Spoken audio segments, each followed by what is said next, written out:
Donc, bienvenue donc à cette table ronde qui va être autour du film Hôtel Machine réalisé par Emmanuel Lichat en 2016. Donc on va commencer par la projection du film dans 5 minutes. J'ai 2-3 petites annonces à faire comme d'habitude. Et puis après donc ce film qui dure un peu plus d'1 heure, va y avoir une table ronde discussion qui va être animée par Marion Froger, professeur au département d'histoire de l'art et d'études cinématographiques. Et autour de la table ronde, donc, il y aura Emmanuel Lichat, le réalisateur ici présent, qui est aussi professeur au département d'histoire de l'art et d'études cinématographiques. Il y aura aussi Madame Leslie Johnston du Musée d'art contemporain de Montréal. Guy Lanoux, professeur aussi au département d'anthropologie, qui va rejoindre après les gens devant. Et Pierre Mine, professeur aussi au département d'anthropologie qui est dans le public, qui va rejoindre la table ronde plus tard. Donc, juste pour vous dire un petit peu comment s'est organisée cette table ronde, qui est en fait le dernier événement que nous on organise cette semaine. Le but un petit peu des journées d'anthropologie visuelle, c'est d'arriver à réunir deux publics, on va dire, qui sont habituellement peut-être plus dans la discipline d'anthropologie, et un autre public qui est peut-être plus centré sur la discipline des études cinématographiques. Et c'est un petit peu de croiser les expériences et les regards sur... par un échange entre ces deux disciplines qui peut-être amène des choses un petit peu différentes ou des discussions en tout cas peut-être un petit peu plus animées ou différentes de ce qu'on peut avoir dans chacune de nos petites maisons un peu séparées. On essaie de faire une grande maison plus ouverte à tout le monde, donc c'est pour ça. Et donc je remercie vraiment Marion Froger d'avoir rendu cette table ronde possible, parce qu'il a tout de suite dit oui pour l'animer, donc je suis très heureux que ça ait pu se réaliser. Je veux juste remercier déjà mes collègues aussi qui sont là. Donc il y a Adina Vukovic à la caméra depuis le début de la semaine. Il y a Tringa Bidiki qui s'est occupée de toute la logistique aussi toute la semaine. Et puis Marie qui nous a rejoint aujourd'hui pour nous aider à ce que tout se passe bien aussi. Donc merci à vous pour toute cette semaine. Et donc très rapidement, je veux quand même remercier nos sponsors, c'est-à-dire la FECOM, la Fédération des associations étudiantes du campus de l'Université de Montréal, qui nous aide en nous offrant une subvention à la fois pour pouvoir aider pour les choses techniques et puis aussi pour pouvoir avoir à manger après dans le vin fromage qui va suivre, j'en profite pour le dire, la table ronde à l'étage supérieur. Et aussi la FITSUM, qui est le fonds d'investissement des cycles supérieurs de l'UDM, et qui lui nous aide parce que pendant aussi toute cette semaine, on a projeté des films étudiants, on avait des projections continues dans la salle à côté, et donc ça permettait pour nous aussi de montrer le travail des autres étudiants de l'université qui n'ont pas forcément une grande audience, parce qu'ils sont encore à ce moment-là aux études, des choses comme ça. Donc voilà, ça permettait à la fois de montrer leurs films, entourés de films de plus grand nom de l'anthropologie visuelle, comme Gardner, comme Marshall, comme Hassen Balissi, qui faisaient partie de notre sélection. Donc voilà ce que je peux dire. On peut, je pense, quand même un mot sur Marion Froger, parce qu'elle ne va pas pouvoir se présenter toute seule. Donc dans le tantôt, je vais quand même faire un petit truc vraiment très rapide pour Et donc Marion est aussi directrice de la revue Intermédialité, donc qui s'intéresse beaucoup justement aux études de cas sur à partir de films pour arriver à discuter justement pour discuter d'une manière un peu interdisciplinaire, on va dire, certains sujets qui sont à la fois, je pense, en histoire de l'art, lettres, cinéma, plein de choses, des archives, toutes ces choses-là. Et puis, quand même aussi peut-être t'es membre du CRIAL, du CERIUM, du CRIM, CRIEM. Et que moi, j'ai découvert Marion Froger par son cours de cinéma et socialité, qui pour moi était un cours assez, qui a été à la base de toute ma recherche de suivi. Donc, ma foi, c'était quand même quelque chose pour moi. C'était en 2012 déjà, donc ça revient. Et aussi quand même pour finir, juste pour dire qu'elle vient de publier un livre du partage de l'intimité à l'intimité en partage. Non, ça c'est pas le nom du livre, excusez-moi, c'est le nom de l'article dedans. Donc le livre c'est le partage de l'intime, histoire, esthétique, politique et cinéma, qui vient de sortir et qui est donc co-dirigé par Frédéric Berthet et Marion Froger. Et donc il y a aussi un article de Marion Froger dedans que je vous encourage à lire. Le titre pourrait faire rougir parce qu'il s'appelle « Du partage de l'intime à l'intimité en partage, quelques scènes de lit, flânerie en cinématographie française 1960-1970 ». Donc une belle lecture en tout cas à faire. Et donc merci encore à tous d'être présents et on va pouvoir lancer le film.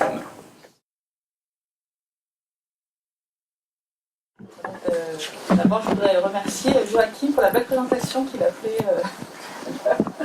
Alors, ce qui me concerne, aussi parce qu'il a souligné, je pense, l'importance d'une rencontre comme le séminaire. Comme les séminaires, je pense que tous les professeurs dans la salle savent ce que c'est que rencontrer les étudiants dans des séminaires. Donc je suis ravie qu'il ait pris l'opportunité pour le souligner.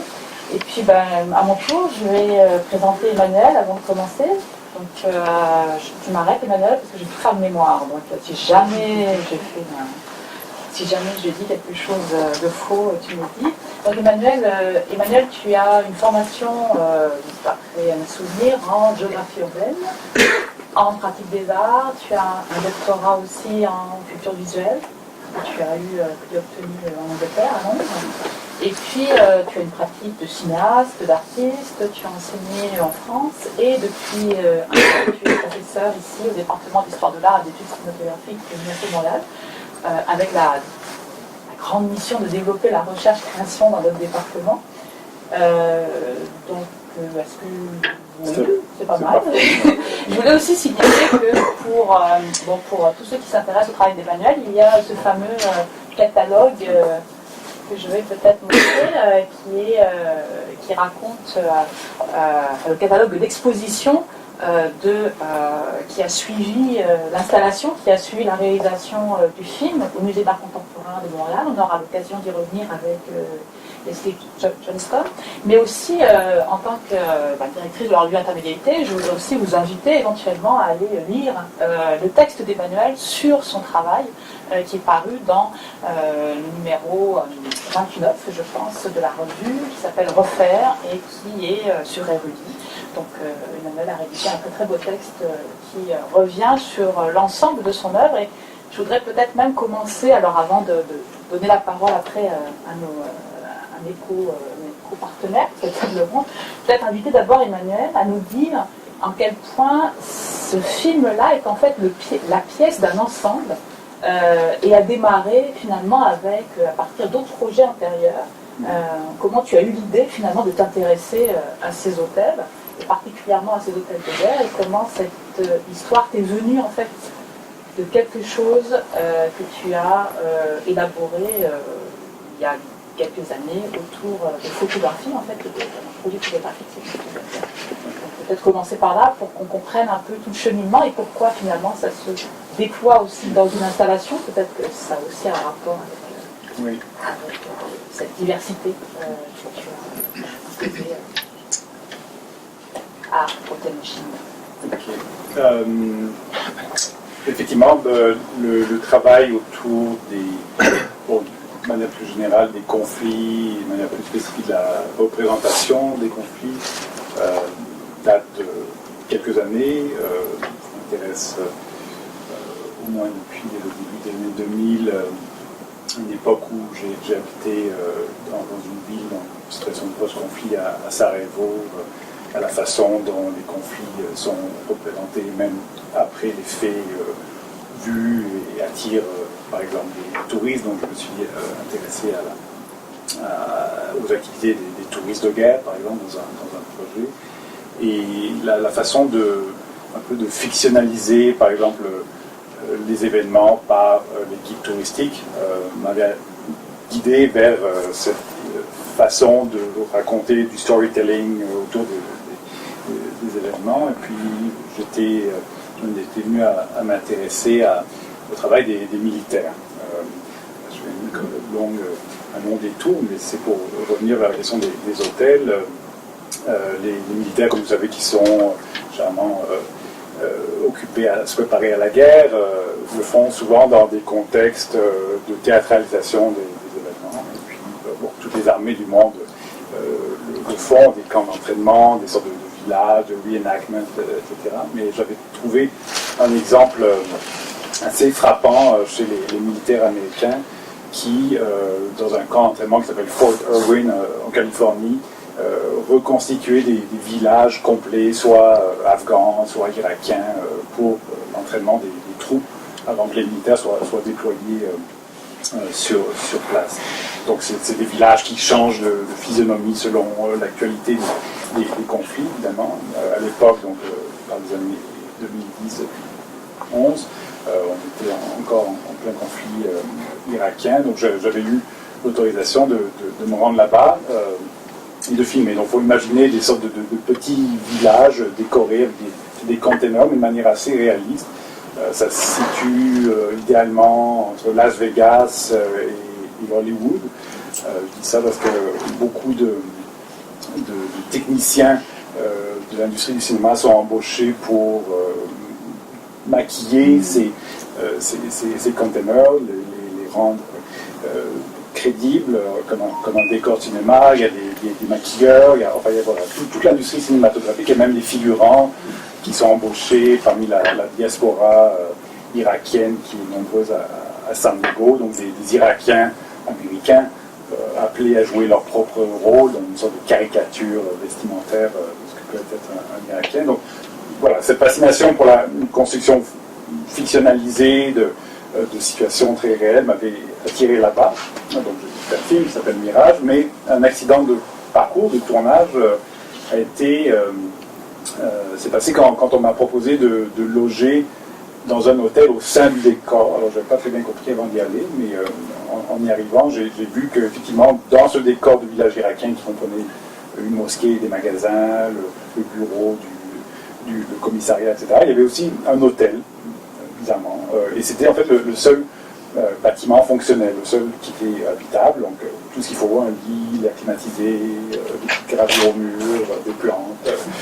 Donc c'est là que j'ai logé pendant une semaine, le temps du tournage. Et un jour, un après-midi qui était vraiment très très chaud et je m'étais réfugié dans la chambre, j'étais assis au bord du lit, puis je regardais par la fenêtre. Et déjà, quelque chose qui m'avait étonné, c'est que malgré la chaleur, il n'y avait pas de rideau. Donc, je me dis, bon, c'était une fonction de surveillance, parce qu'évidemment, j'étais toujours suivi pour savoir si je ne m'échappais pas, là, même si j'étais à 40 km dans le désert, à 50 degrés, mais enfin, j'étais toujours suivi. Donc ça, c'était la première fonction qui m'est venue à l'esprit. Et puis, en regardant bien, je suis allé, j'ai toujours un petit ruban à mesurer, là, je suis un peu maniaque, j'aime bien mesurer les choses. Et je suis allé mesurer ce cas de fenêtre qui faisait, et ça s'est confirmé, mon intuition était bonne, exactement, qui avait exactement les proportions d'un écran de cinéma, 16:9, dans ces proportions. Et quand j'étais assis sur le lit, la chambre dominait la meilleure partie du camp, une sorte de place où tout se passait, tous les scénarios. Donc c'est voilà, typiquement un convoi militaire qui rentre, une explosion, ils doivent réagir, etc. Et donc la fenêtre était là, cadrer cette action. Et je me suis dit, bon, ben, voilà, en fait, tout ce qui me reste à faire, c'est d'allumer ma caméra. Tout est déjà en place. Et en fait, j'ai commencé à réfléchir à en me disant, bon, l'armée américaine n'a pas un sens d'humour très développé. Il y a sans doute une raison à ça. Sans doute une raison critique, qui est de faire de l'hôtel de guerre une sorte de caméra oscura, une sorte de lieu de prise de vue. Et que, en fait, tout ce qui était de la présence des journalistes était en fait souhaité, cadré et encouragé. Donc, voilà, ce constat de la fonction d'un hôtel de guerre dans un décor pour préparer au conflit m'a amené à m'intéresser en fait aux vrais hôtels de guerre, à ce qui s'y passe, à leur rôle dans les conflits, qui sont avérés avec mes recherches importantes, c'est-à-dire dans le sens où pour quasiment à chaque conflit, je parle un petit peu au passé parce qu'il y a une écologie médiatique qui a beaucoup changé depuis ces courtes années-là, mais c'est un modèle quand même qui reste très fort, très imprégné dans la manière de couvrir les conflits. Donc à chaque conflit correspondait, on va dire, à un hôtel depuis lequel travaillaient et vivaient les journalistes. Donc leur présence dans ces lieux-là, pour toutes sortes de raisons qui sont un peu détaillées dans le film, attire en retour d'autres protagonistes du conflit, des politiciens qui viennent rencontrer les journalistes, des militaires qui viennent aussi les rencontrer, les militaires rencontrent les politiciens, les civils viennent donner de l'info, certains civils, comme c'était le cas à Sarajevo, profitent de l'îlot électrifié que représente l'hôtel pour venir prendre des nouvelles, donc à la fois par les journalistes, mais aussi par des postes de télé ou moniteurs qui fonctionnent grâce aux satellites. Enfin, donc ça devient un élément crucial dans l'appareillage de la représentation des conflits. et aussi du conflit même. C'est-à-dire c'est des lieux aussi où se signent par exemple des traités de paix, ou au contraire on négocie la poursuite de la guerre, etc. Donc c'est vraiment des lieux cruciaux. Bon, je pourrais parler des heures, mais... Oui, non, mais c'est intéressant, c'est aussi, pour faire le film, donc, j'ai entendu ou lu, je me souviens plus, dire que finalement tu arrivais toi toujours après la bataille, entre guillemets, c'est-à-dire qu'avec ta caméra ou ton équipe, tu n'étais pas bien sûr au moment de l'effervescence de ces hôtels, et que du coup, ce retard, je dirais, de l'art, ou ce retard de l'artiste, ou du cinéaste sur le journaliste, est devenu quelque chose que tu as transformé en projet de film. Donc comment tu peux nous expliquer un petit peu cet intérêt que tu as trouvé à ton propre retard finalement, et à transformer ton propre retard en quelque chose? Oui. Ce qui était clair du départ, c'est que ce qui m'intéressait, c'était ces lieux-là, ces hôtels que j'identifiais, je définissais par le fait que des journalistes les fréquentaient, ils avaient fréquenté ces hôtels-là, qui faisaient partie de mon corpus, qui m'intéressait, mais ce n'était pas, de manière paradoxale, pas tant le travail des journalistes qui m'intéressait. Bon, ceci dit, pour produire le film, c'est sûr que j'étais souvent poussé à plutôt me rendre dans des lieux pendant un conflit, parce qu'évidemment, il se passe beaucoup de choses. Je peux vous assurer qu'un hôtel normal, il n'y a rien de plus ennuyeux. Donc c'était un vrai défi, j'y reviendrai pour le film. Mais j'ai un peu influencé par ça, puis aussi par l'idée qu'il fallait quand même que je passe par là pour savoir un petit peu plus que c'était qu'un hôtel de guerre. Bon, j'ai fait des interviews évidemment de journalistes, ensuite que j'ai utilisé dans le film. Et je me suis dit, bon, il faut que je m'y rende quand même, pour que je vois. Bon. La chose numéro 1, c'est que je suis peureux, donc on s'invente toutes sortes de parades méthodologiques là, pour essayer de contourner nos propres faiblesses. Donc ça m'allait très bien de dire je vais parler en temps de guerre, mais quand même, pour être un petit peu sérieux, il fallait quand même que je vois un peu à quoi ça ressemble. Donc c'était en 2011, si ma mémoire est bonne, quand j'écrivais le film. J'ai dit, ok, il faut que je trouve quelque chose. Et c'était peut-être mars ou juin, je ne sais plus, 2011, le début de l'insurrection en Syrie et l'arrivée des premiers réfugiés, des gens qui quittaient la Syrie. C'était au sud de la Turquie, près d'Antakya. Donc à un moment donné, j'ai vu dans les journaux que beaucoup de reportages émanaient de cette ville-là, que les premiers camps été mis sur place par le gouvernement turc, le premier camp de réfugiés. Donc voilà, avec mes moyens, je me suis organisé, super rapidement selon moi, c'est-à-dire en 48 heures, mais très lentement d'un point de vue médiatique. J'ai pris avec mes moyens encore le billet d'avion le moins cher possible, les classes économiques, pas de changement possible, pour 5 jours, 6 jours, je sais plus. Je suis arrivé là-bas, effectivement la ville était effervescente, il y avait des journalistes partout, tous les hôtels étaient pris, ça courait dans tous les sens. Donc voilà, je pouvais vraiment observer ce qui se passait. Puis au bout de 2 jours, alors là je me souviens plus exactement ce qui... Donc je me suis mis dans les pas d'un journaliste, j'ai embauché un fixeur, un traducteur, un chauffeur, je suis allé, c'était à une cinquantaine de kilomètres de la frontière, donc je suis allé voir ce qui se passait, je les ai suivis, puis j'avais aussi le même équipement qu'eux, ça c'est intéressant, c'était à l'époque un Canon 5D que beaucoup de photographes avaient, des petites vidéos avec des photos, donc on me prenait pour un d'eux, donc ça facilitait aussi les échanges. Et au bout de 2 jours, il s'est passé quelque chose dans le monde, je ne sais plus quoi, où du jour au lendemain, tous les journalistes ont évacué la ville, sont partis ailleurs, couvrir un autre événement, parce que à l'époque on ne doutait pas que c'était si grave, ce qui se passait en Syrie. Et d'un jour à l'autre, la ville est devenue une sorte de désert médiatique avec plus personne.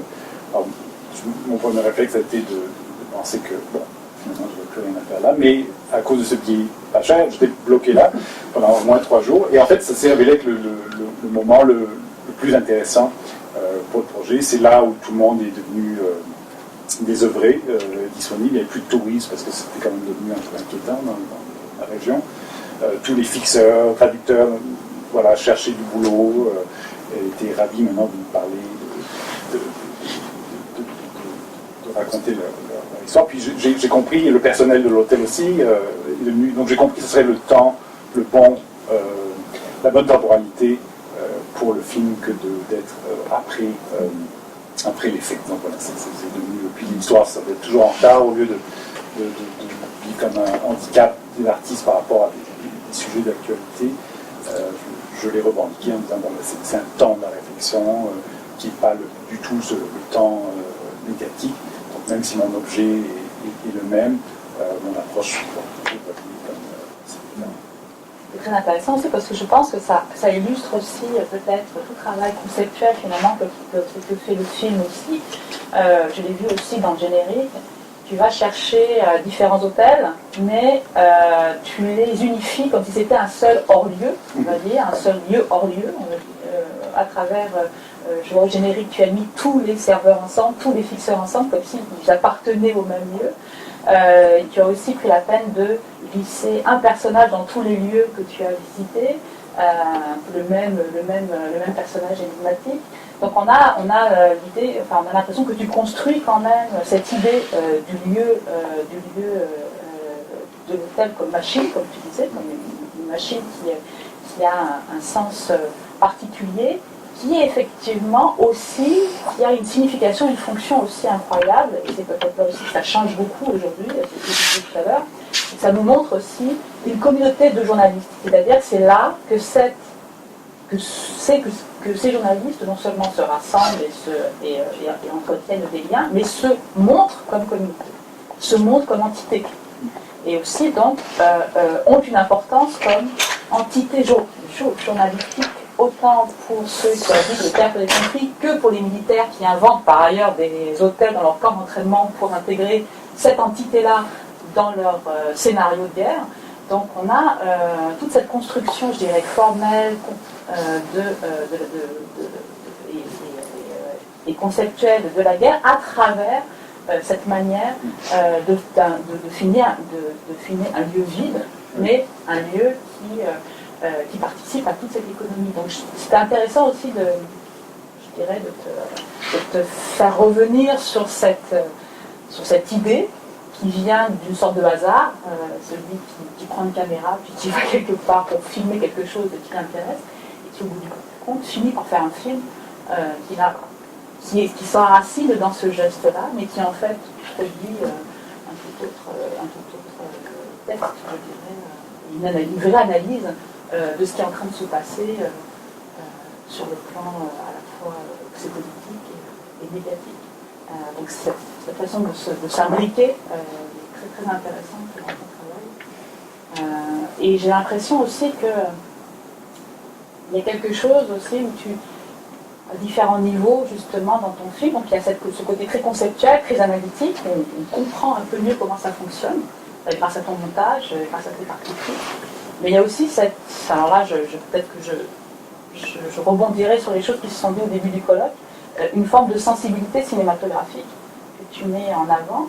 Et bon, j'étais là au tout début du colloque mercredi, et je me disais finalement comment on pourrait arriver à distinguer sensibilité, sensualité et sensorialité. Je pense que ton travail est intéressant de ce point de vue-là, parce que ce soit sur la question de la sensibilité à l'humain, tu nous rends sensibles aussi à tous ces gens qui sont là, qui restent, qui s'occupent de l'hôtel. Il y a une sensibilité sociale, il y a une sensibilité politique à ces personnes-là. Et puis en même temps, il y a beaucoup de sensorialité, grâce à la bande-son, grâce justement à cette séquence aussi où soudain la lumière s'interrompt et où on est un peu dans le noir avec toi, on a un corps, on habite le noir. Et puis en même temps, je dirais aussi, alors peut-être que la sensualité n'existe pas trop, parce que tu ne rentres pas dans les chambres d'hôtel au moment où ces choses-là pourraient être dégagées, comme Sophie Calle, on va dire, peut-être plus là-dedans. Mais il y a vraiment cette différence-là d'approche que permet le cinéma, qui arrive à nous faire comprendre un peu ces différentes implications des sens, on va dire, dans la pensée. Donc je voulais savoir si... là, je m'adresse plutôt aux cinéastes. Comment tu as voulu organiser sensibilité et sensorialité, on va dire, quand tu as monté, quel équilibre tu as trouvé, quelle manière tu as eu de mettre en avant ces deux choses qui, à mon avis, sont différentes. Le recours au corps, tout simplement, à la situation d'un cinéaste qui filme quelque part, et la sensibilité que tu mets en œuvre pour les réalités sociales que tu es en train de filmer. Déjà, sur la question des différents lieux et mélanger là, au moment du montage, ça aussi c'était un peu comme je disais, je ne sais pas définir le projet par la négative, c'est pas sur les journalistes, c'est pas sur un conflit, c'est pas sur tel hôtel, mais effectivement, il s'agissait vraiment de saisir l'importance, le rôle, les textures de ces lieux qui, même hors conflit, une grande partie de ma recherche s'est faite à l'époque, j'habitais à Berlin, j'ai amené ma petite amie dans tous les halls d'hôtels de Berlin en été, juste pour essayer de comprendre ce qui se passe dans ces lieux-là, cette attention flottante, ces rencontres entre gens un peu mystérieux, quelque chose de, oui, finalement, de très sensuel, non c'est des musiques, c'est des moquettes, c'est des fauteuils, c'est des façons de se tenir, de mieux se tenir, de se sentir un peu plus élégant, de plier son capuche à ailleurs. Donc toutes ces choses-là, oui, je voulais les faire sentir, donc ce qui est un hôtel, et pas seulement ce lieu de centre de congrès là que je décris aussi, et ça passait, je disais, quand un conflit se termine, tous ces hôtels tendent à redevenir le plus normaux possible. Ils veulent retrouver la clientèle, à effacer le plus possible les traces. Donc en y allant après les faits, je me retrouvais face à des hôtels comme ceux de Berlin. J'aurais pu tourner à Berlin ou à Montréal, faire un film similaire. Non, vraiment pas similaire, mais j'aurais pu faire des clichés comme ça. Donc il s'agissait dans la mise en scène, soit autant au moment du tournage qu'ensuite au moment du montage, de faire parler ces espaces-là, autant dans cette dimension des sens, ce que j'avais moi ressenti, les sons que j'avais entendus, donc que ce soit des pas de moquettes, des portes qui ferment. Là, un travail avec François Valédis, l'ingénieur du son et le concepteur sonore, un travail qui m'a beaucoup influencé, c'est celui de Jacques Tati, un peu Playtime, les portes qui grincent, tous ces objets-là de l'architecture qui ont une sorte de vie sonore propre. Et effectivement, comment faire revivre ces lieux, comment leur donner une sorte de... C'est une tension, parce que quand je suis revenu avec mes premiers rushs, le producteur était mort d'inquiétude, c'était d'un ennui mortel, quoi. C'est vraiment des plans longs d'hôtels où il ne se passe rien.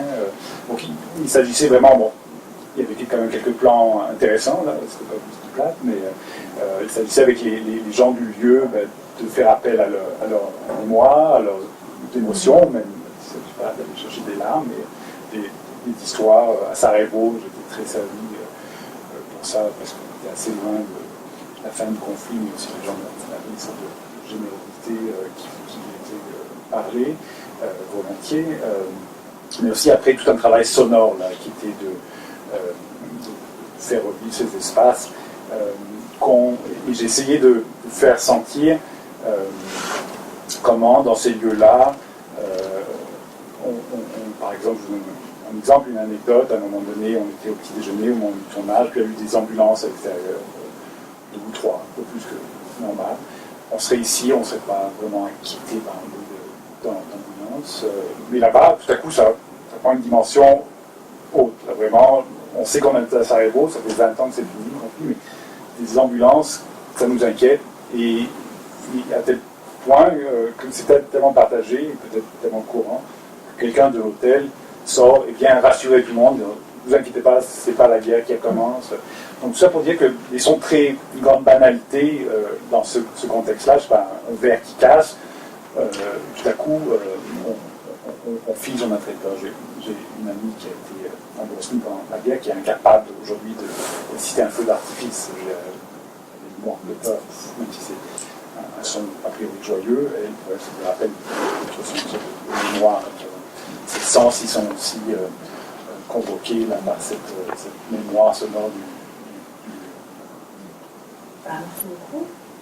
J'ai envie de donner la parole maintenant à Leslie parce qu'il y a un après Hotel Machine, il y a l'installation en marque, donc peut-être, je savais que vous voulez peut-être parler de ça ou du travail avec Emmanuel pour organiser cette exposition. Oui, donc en fait, ça m'a fait très plaisir de revoir le film. Ça fait quelques années que je ne l'avais pas vu. Et puis, ça m'a frappé quand même la différence entre le voir assis dans une version cinéma, même si c'est le même film qu'on avait dans l'installation comme telle. Donc en fait, j'avais le privilège de travailler avec Emmanuel avant qu'il commence à tourner même. Donc, il est venu me voir au musée. On avait déjà présenté Wordsworth au musée. Et puis, il y avait ce projet-là. Et donc, on a travaillé, je ne sais pas, 4 ans peut-être, pendant, donc c'était au moment aussi de faire son doctorat. Non? Donc, j'ai suivi le projet du début à la fin. Et ça a pris beaucoup au niveau de, bon, quand il y avait des moments où le film était fragmenté en plusieurs salles, on ne savait pas trop. Je savais qu'un film de 1 heure, le présenter, je suis frileuse un peu à présenter un film sur un écran simple pendant 1 heure dans un musée. Certains films, parce que c'est sûr qu'on l'a fait. Donc, on voulait absolument travailler cette idée d'une installation. Comment le faire, comment faire une distinction entre les deux. Et donc, on a travaillé ensemble. Et quand j'ai vu le film qu'on a vu là, j'ai dit non, on ne peut pas les fragmenter. On ne va pas installer un lieu pour les scènes de lobby ou une scène d'autres. Il faut que ça reste comme un film entière. Mais comment est-ce qu'on fait pour que ça devienne une installation qui est intéressante? Et donc, en travaillant, il y avait tous les archives, comme on a vu. Peut-être qu'on peut remettre les images, juste pour voir. Donc, au départ, Emmanuel voulait mettre les archives dans une autre salle, à côté. On ne savait pas. On savait qu'on voulait intégrer des livres, des films, des documents qui faisaient partie de la recherche. Donc, c'était pour moi, c'est un vrai travail de recherche-création. Et donc, pour un commissaire, de travailler avec tout le développement d'un projet de recherche-création a été assez fantastique, en fait. Donc, ce qu'on a établi, c'est cette idée qu'il y a 5 stations avec chacune des fonctions, hôtel de guerre. C'est quoi donc les 5 là? Oui, il y a hôtel de guerre. C'est les fonctions, les rôles de l'hôtel que j'avais identifiés de mémoire. Hôtel de guerre comme sécurité, hôtel de guerre comme communication, hôtel de guerre comme hub, hôtel de guerre comme il faut qu'on trouve le catalogue. Proximité. Proximité, voilà. Donc, chaque station détaillée, une fonction, un rôle de l'hôtel de guerre. Puis il y avait à l'intérieur, donc on a construit ces petites stations qui entouraient la salle. Il y avait des comment on appelle ça? Des meurtrières, pour qu'il y ait ce va-et-vient entre les documents d'archives, le film comme tel. Le monde pouvait s'asseoir, il y avait énormément de monde qui s'assoyait puis écoutait le film, mais aussi une possibilité de faire un aller-retour, de lire des textes. Il y avait des citations, il y avait des publications qu'on pouvait, il y avait des petits clips d'autres types de films, d'extraits de nouvelles, tout ça. Donc, ça a été assez intéressant, en fait, comme lieu, comme tel, pour non seulement regarder le film, mais aussi voir un peu exactement ce que tu disais, le fondement un peu conceptuel qu'il y avait en arrière, et d'intégrer le corps du visiteur dans ça. Donc, il y avait beaucoup aussi, on voyait beaucoup de monde qui pouvait passer quand même très longtemps, mais à absorber tout ce que c'est l'hôtel de guerre. Et ce qui était intéressant, parce que quand Emmanuel est venu nous en parler du projet au départ, c'était vraiment comme une étude sur cette chose-là qui est l'hôtel de guerre, qui n'avait jamais vraiment été étudiée comme forme, comme telle. Même les journalistes, c'était comme presque pas quelque chose d'important. C'était pas ça un sujet, c'était le sujet de la guerre. Donc, de retourner notre regard, puis de faire porter attention à ce que c'est ça, et que quand nous on regarde après, puis les images qu'on avait vues, évidemment, si on écoute les nouvelles, on les avait vues, donc il y avait un côté très familier.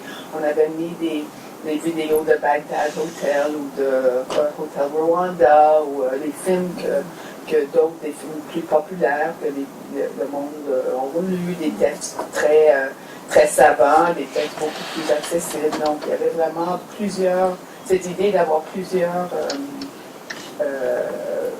avenues d'accès au film comme tel. La moquette, les différentes couleurs, tout ça pour donner une certaine sensualité à l'espace comme tel. Je sais pas, qu'est-ce que je pourrais ajouter?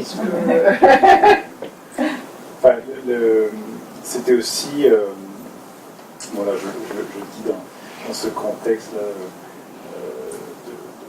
de notre enseignement aussi, en tout cas en recherche-création, donc cette thèse que j'ai faite à Goldsmith, c'est aussi en recherche-création, et l'expo, c'était de savoir en amont, bien en amont, comme disait Leslie, qu'elle aurait lieu, m'a aussi beaucoup délivré de la pression de remplir le film d'information. Vous savez qu'il y aurait ce temps, et un auteur du catalogue, Volker Vandenborg, utilise une image que j'aimais bien, comme si le fait de faire un film, de la recherche, de création, c'est de remplir d'informations une valise, que cette installation consistait à poser la valise, puis à l'ouvrir, à éclater, redéployer cette information. Donc, de savoir que j'aurais la possibilité à un moment donné de montrer les archives qui avaient été comptées, d'introduire les cartons noirs, par exemple, c'est des citations, certaines qui viennent de livres, certaines qui viennent de mon tournage, mais qui n'ont pas intégré le montage, me permettait d'amplifier le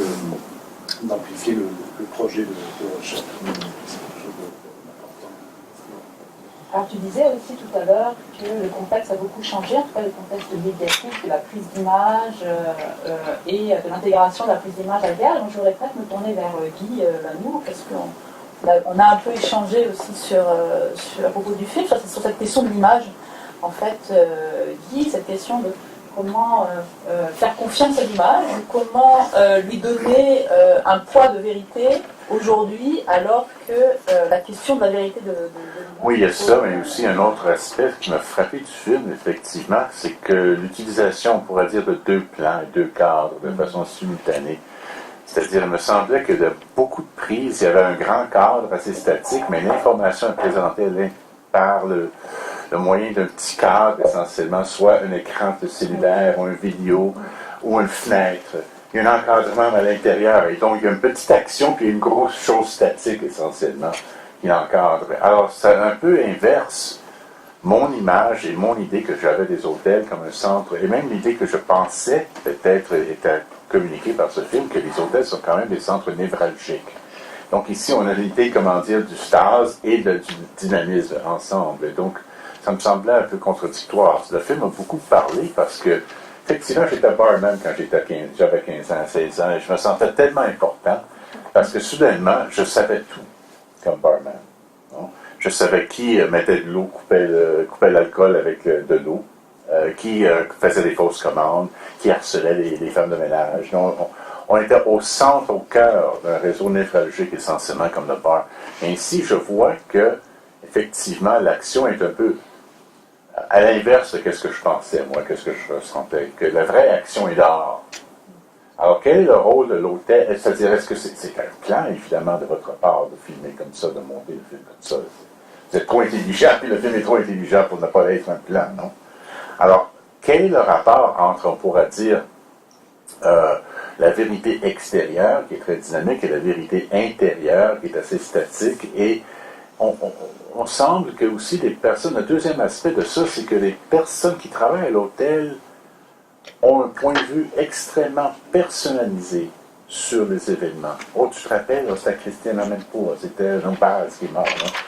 Alors, ils ne connaissent pas le grand portrait, eux. Ils connaissent les petits détails. Hein, dans un sens. C'est ça l'impression qu'on a. Je ne sais pas qu'ils connaissent vraiment, évidemment. Alors, je ne sais pas si vous voulez commenter sur cet aspect de gros plan, petit plan, statique, dynamique, extérieur, intérieur. Non? C'est le genre de polarité qu'on voit dans le film. Le choix des écrans dans l'hôtel, le film dans l'hôtel, ça répondait déjà à ce choix de temporalité là, dont je parlais, de rester après le temps du conflit. Donc, en retournant sur place après la guerre, j'avais évidemment plus accès à ces journalistes dont je parlais. Il restait que ça. Les propos dont ils se déportaient étaient quand même assez cruciaux, quand même importants. J'avais pensé au moment de la recherche et des premiers repérages, mon premier tournage que j'avais fait à Beyrouth, de les réintroduire, de les faire venir dans l'hôtel pour qu'ils nous parlent de l'hôtel de manière un peu nostalgique.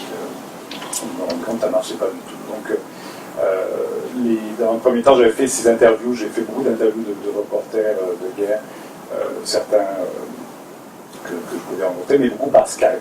Puis c'était un matériel de travail. J'avais quand même eu l'intuition de filmer. Et au cours de l'écriture du film, il s'avérait que ça serait quelque chose qui pourrait être tout à fait crédible dans cette temporalité. C'est-à-dire que ce personnage qu'on voit avec la veste beige, en fait, sont des fixeurs qui jouent leur propre rôle. Dans chaque ville où je suis allé tourner, je me suis forcé de retrouver quelqu'un qui avait travaillé comme fixeur et de l'embaucher pour le film. Je les ai tous habillés de la même veste pour qu'il y ait une sorte d'unité. Et il y avait pour moi une grande cohérence dans le fait de les faire communiquer avec leurs anciens collègues, employeurs, les journalistes qui étaient repartis et eux étaient restés. Et ça se passait par ce lien web. Après, les autres écrans dans le lobby, c'était pour moi un moyen de nourrir le film de données informatives que fournissent les archives sans quitter mon choix formel de rester enclavé dans l'hôtel. Donc, par exemple, de les diffuser en plein écran, ça aurait été pour moi une échappée, une sortie momentanée de celui-là, mais d'utiliser les écrans présents et de montrer, d'avoir cette information contenue dans le petit cadre, dans le grand cadre plus statique. Ça me permettait de rester en cohérence avec ce choix de l'unité du lieu et du choix de façon. Après, ça rejoint aussi des questions liées à des anecdotes qu'on a pu me raconter. J'en ai fait mention tout à l'heure. À Sarajevo, notamment, ou dans un film comme Hotel Rwanda, il y a une scène qu'on voyait dans l'installation. On voit que l'hôtel devient un point d'information. À Sarajevo, c'était vraiment le cas. Les gens, les civils, venaient à l'hôtel pour regarder le matériel filmé par les journalistes dans le reste du pays. Il y a même des gens qui m'ont raconté à Sarajevo, des civils, qui disaient oui, à l'époque, c'était super d'avoir l'hôtel parce qu'on pouvait savoir ce qui se passait à Bagdad. C'était le temps de la première guerre du Golfe et c'est la guerre, le chaos total autour d'eux, mais ils se souciaient de ce qui se passait à Bagdad et c'est à l'hôtel qu'ils pouvaient avoir cette information-là. Donc c'était vraiment l'idée de travailler avec ces deux temporalités, celle d'un lieu finalement très statique, très calme, très plate au moment où je tourne, mais avec des mémoires et des références sonores, visuelles. Si on à Kiev, par exemple, 2 mois après les événements à la place Maïdan, il y a encore des rappels visuels, ces vitres éclatées, etc. Qui montrent effectivement que le passé est chargé. Si je prends l'exemple de Gaza, je me suis faufilé entre deux moments conflictuels pour tourner. On est dans un temps calme qui est un peu en suspension. On voit des images d'archives de cet homme qui transporte un blessé qui ont été prises dans le futur. Donc, au moment où je suis allé tourner en avril 2014, ces images n'existaient pas, et c'est pendant le temps du montage qu'il y a eu l'opération Plomb aussi, où j'ai vu à la télé cet homme que j'avais filmé. Oui, comme bien, mais je le voyais voilà. Donc oui, il y a ce temps comme ça, ce va-et-vient. C'est bien remarqué, effectivement, ça passe par des cadres différents, mais ce lieu est loin d'être indépendant de l'action et de la vie extérieure de l'histoire de cet espace-là. De même pour la mémoire des gens, non, effectivement, c'était selon moi beaucoup plus précieux. J'avais le portrait, le macro-portrait qui était fourni par les archives, par les journalistes, mais des histoires qui font que ça nous touche, un conflit ou un événement politique, c'était eux qui l'avaient. Donc ça passe par des histoires très personnelles qui ne veulent pas du tout dire qu'ils sont pas capables de parler des enjeux politiques de ce conflit-là ou de l'autre, si trouver, mais effectivement, oui, c'est sorte de focus à la fois par le cadre, dans le cadre, ou par une histoire intime en lien avec une histoire beaucoup plus globale, sachant que les souvent sont mêlés qui m'ont. Mais le personnage de l'hôtel, il courut une certaine banalisation, une normalisation de la violence, parce que je me rappelle, dans la guerre du Golfe, il y avait une scène qui était reportée sur la télévision américaine. Je pense que c'était Leslie Stahl qui était à Tel Aviv pendant que les missiles tombaient.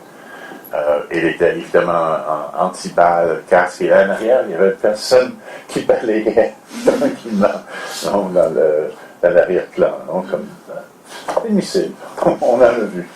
Alors, je pense que votre vision était probablement beaucoup plus fidèle, on pourrait dire, à la réalité, justement, que vivent ces personnes, que les images que normalement, nous voyons sur la télévision sont montées et créées, évidemment, par l'industrie, on pourrait dire, du téléjournal, qui est aussi une industrie, comment dire, qui cherche à épater. Comme, je ne sais pas si vous savez cette histoire fameuse, durant la guerre de Vietnam, il y avait une équipe je pense que c'était ABC, qui allait de village à village vietnamien avec une poupée brisée.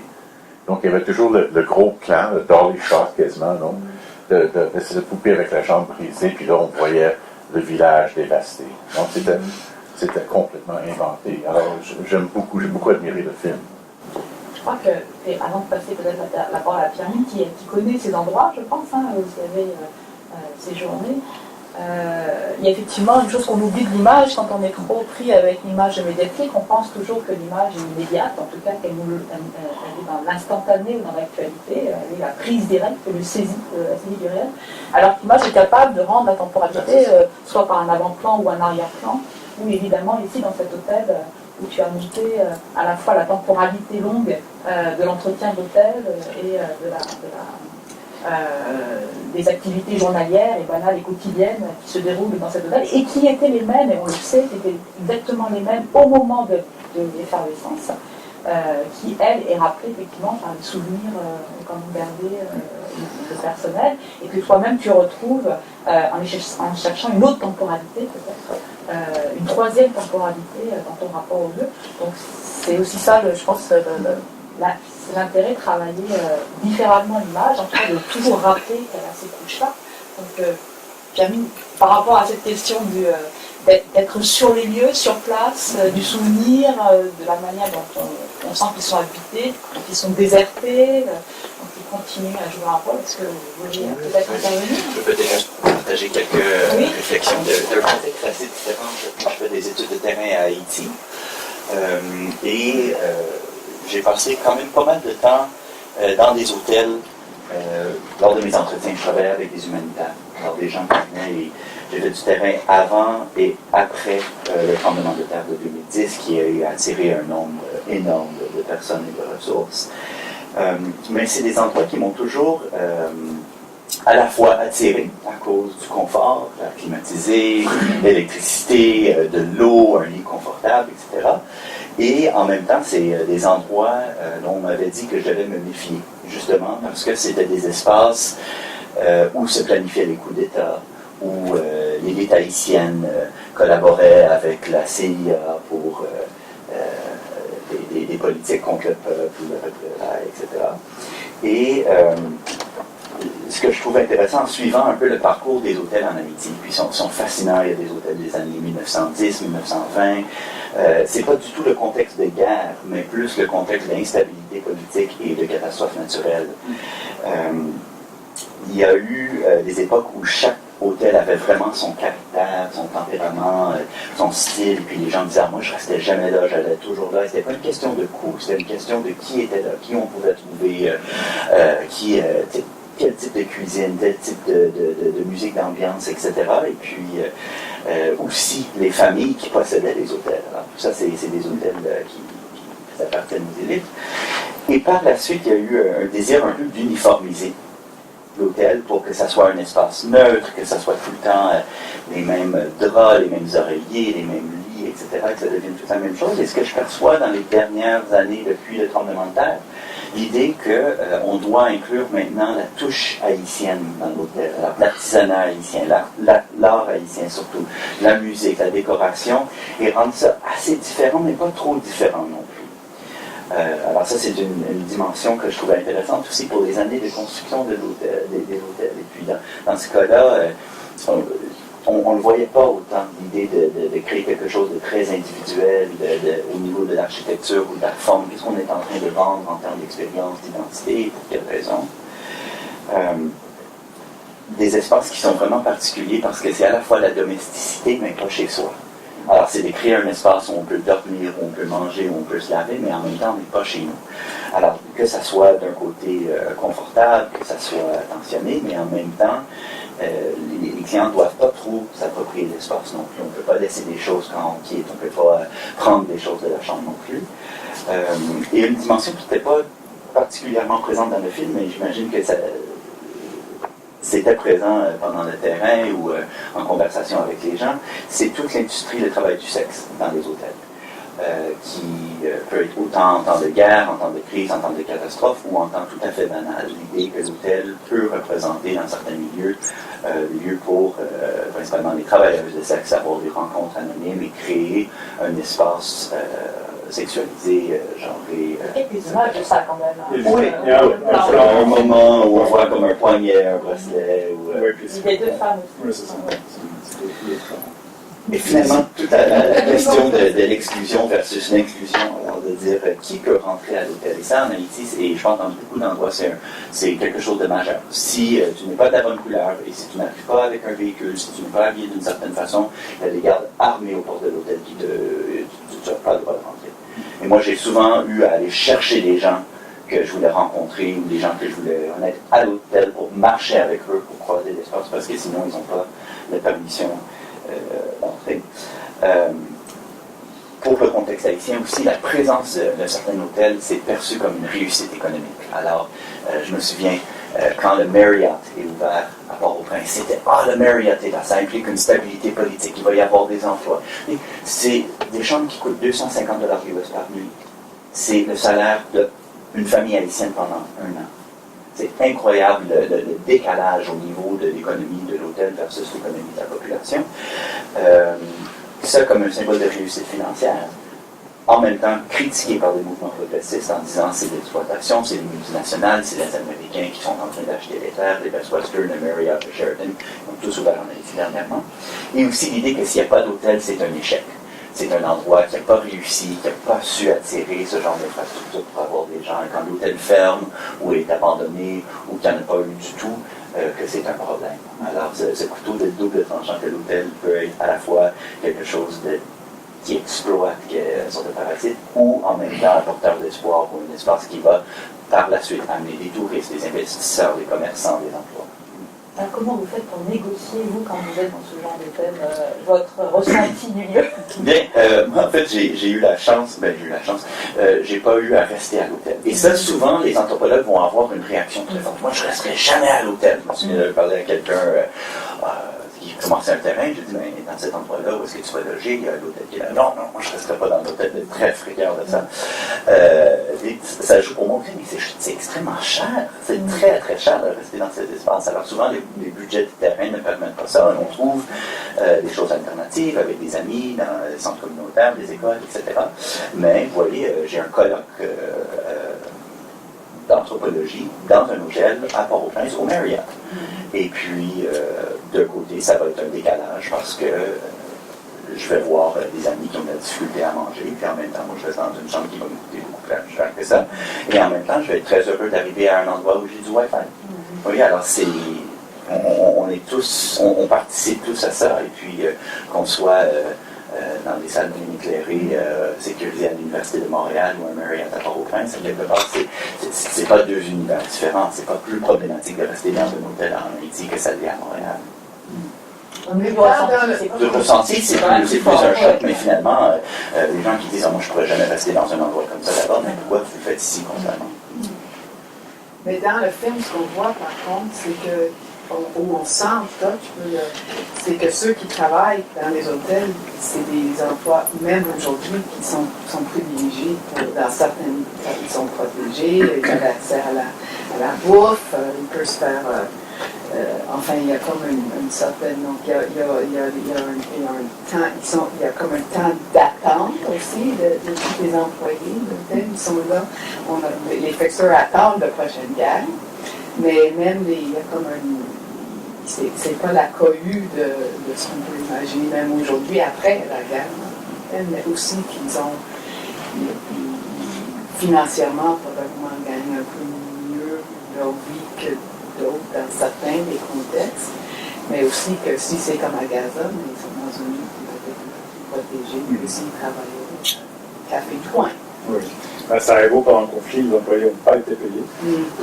Ils ont quand même voulu travailler. C'est une dizaine d'années plus tard que le syndicaliste de passage a arrivé. Parce que l'hôtel avait fait des profits assez impressionnants pendant ce temps-là. C'était la chaîne Holiday. Il y a eu une action pour essayer de recouvrir une partie des salaires, mais ceux qui j'ai rencontré disaient que ça leur convenait quand même à cette époque de pouvoir être occupés, le pays était paralysé, c'est pas plus rien, mais eux pouvaient travailler dans une fonction, ils étaient protégés, ils avaient accès à l'information, un peu de nourriture. Donc aussi, les postes étaient très convoités, même si ils étaient pas.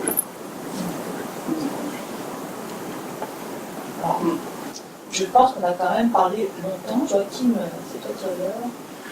Bah oui, je Oui, peut-être qu'on va quand même demander à la salle ou de poser des questions ou de réserver des questions pour le vin et le fromage et assaillir Emmanuel de questions, à moins qu'il y ait quelque chose qui brûle les lèvres de quelqu'un ici dans la salle, où tout le monde a envie de boire quelque chose.